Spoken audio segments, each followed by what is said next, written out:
So thanks so much. This has been really interesting. I've been taking lots of notes, tweeting a lot of things. Actually, I have a little bit of what Marianne showed. We have a little aspect of that actually in what I'm going to show too. So I think it's great for everybody to be sharing what we're doing and sharing what also is not working, the successes and failures, sharing all of our materials. I have learned so much just from things that Cindy Royal has shared, Mindy McAdams, all of them. And everything I'm going to show you is also shared up on my site. I don't know if I have the site up here, but I posted it in Twitter. My Twitter handle is Pacheco D, and it's on the Journavation site.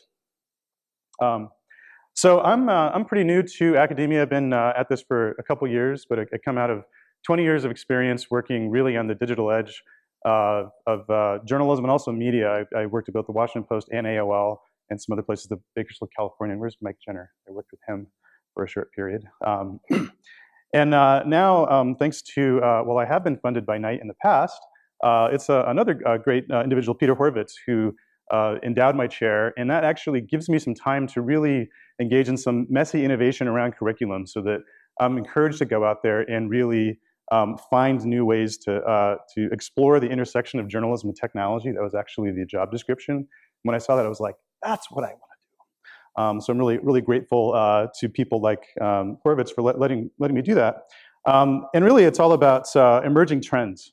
So this here is just kind of one example. This is the Leap Motion, this little $70 plug-in to your computer that came out in Kickstarter about a year ago that allows you to create air-enabled apps. So it's kind of moving beyond the smartphone. This is like exactly what I'm at the Newhouse School to kind of figure out is, okay, well, what does this mean for media? What does this mean for how people experience stories, right?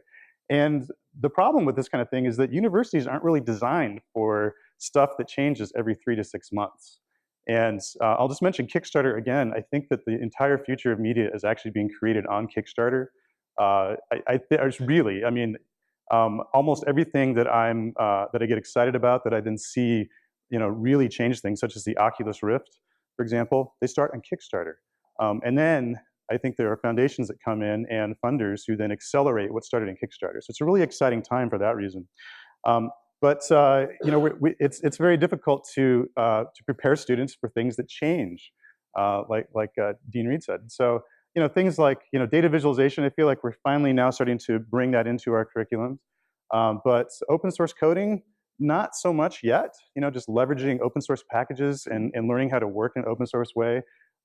Virtual reality. We all thought virtual reality had come and gone and died with Second Life. And guess what? Good ideas never die. It's back with a vengeance now. And then, of course, wearable computing. And then I don't have it on here, but drones.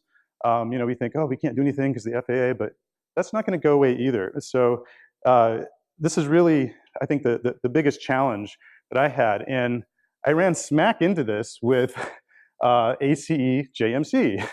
When I started, I realized, so you're telling me that the students coming to our communication school can only take 1 3-credit elective in the school, and they have to take all these other electives. They have to take other electives, but they have to be outside of the school. Well, that's kind of hard. How am I going to get them to take my elective? And then anything emerging ends up being taught in electives initially, and then eventually it trickles into the core curriculum.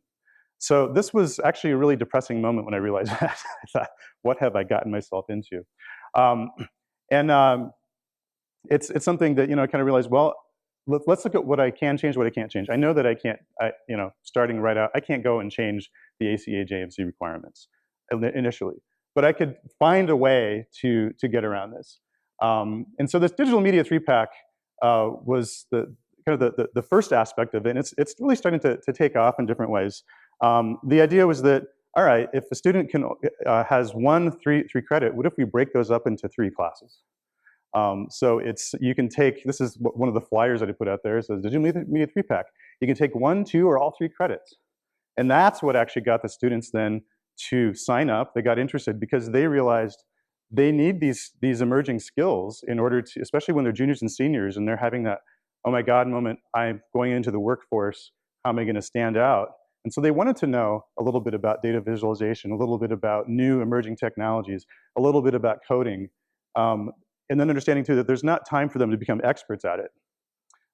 So the topics in these change every semester. But the way we started it was we had data visualization, a class called How to Make Almost Anything on the Web, taught by our own innovator in residence, Dan Schultz, who was an RJA fellow at the same time. And all that actually is up online if you want to take it and steal it. He has it set up as a GitHub repository. Some new product development courses. And then this was my wild card. I didn't know if this would succeed or fail, but I ran towards it. It was called New Tech for New Media. And my thought was, I wanted to bring some people in the hacker community that was really vibrant in Syracuse into the classroom and have students get hands-on experience working on things that are just really look like futuristic. This is one example of it. This is technology that basically uses the Kinect sensor to let you kind of Minority Report or Tom Cruise the news, right? Or I think these days that people would say Tony Stark the news. That's what our students would say. So this all started about a year ago, and we realized, well, there's all this innovation in what's called WebGL with interactive media that is 3D, that moves, you can actually load in web pages. And then things like the Oculus Rift. This here is a video of something that I call this the day that my classroom became a holodeck. We had this developer come in, he wired, made an Oculus Rift wireless, and then there's a Kinect sensor on this student's head looking at her hands. And then at the same time, it's all being, there's a virtual environment that she's seeing, kind of a bad video, but this here is the most exciting part. She's seeing a Google map hanging in the air on a virtual screen in an Escher painting. I mean, how out there is that, right? And it looks like, okay, well, how does that, affect journalism?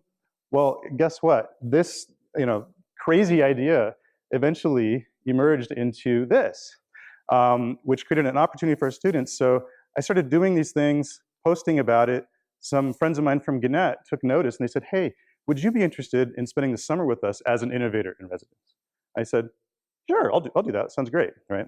And originally I was going to do stuff with Google Glass, but when they saw what was possible with the Rift, the Oculus Rift with virtual reality, they just really glommed onto that.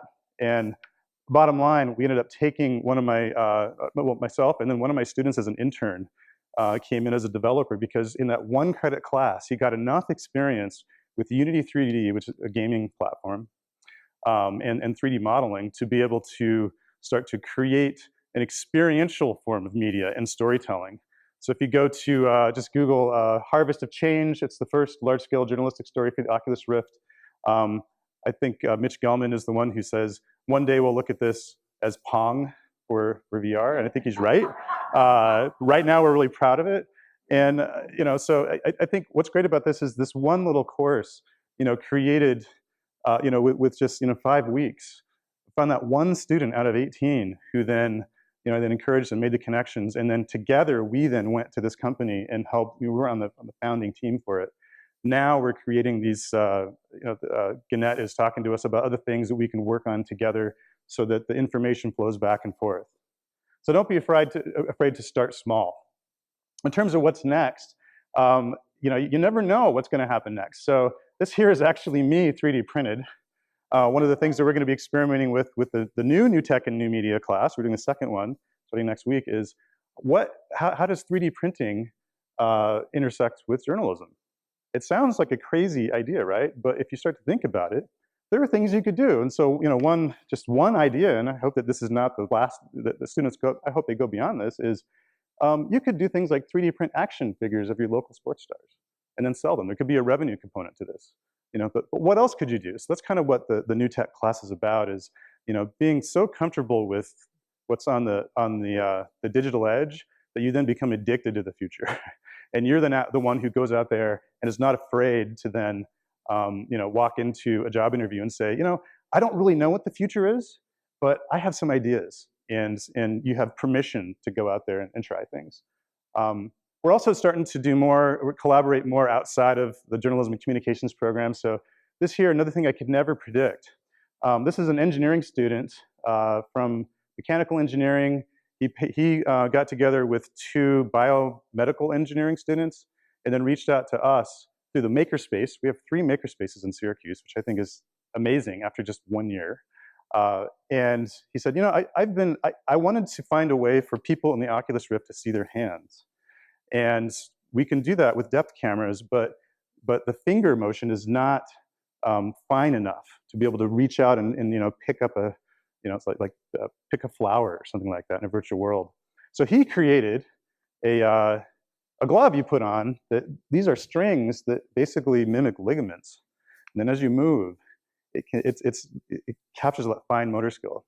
So now we're going to be working with him, this group of students will be working with the journalism students, figure out in a virtual reality storytelling class, how can we create a much more immersive experience where you really can go and say, maybe it's a data visualization where you walk up to something and you can, you know, make fine little, you know, you could, you know, type on a virtual keyboard and it would feel real.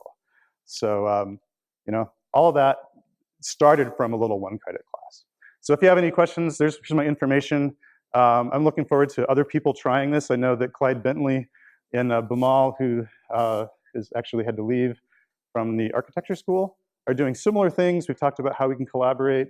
I'm open to just sharing everything. I think with the Night Lab, we've talked about how we can, you know, collaborate and build the future of media together. Thanks a lot.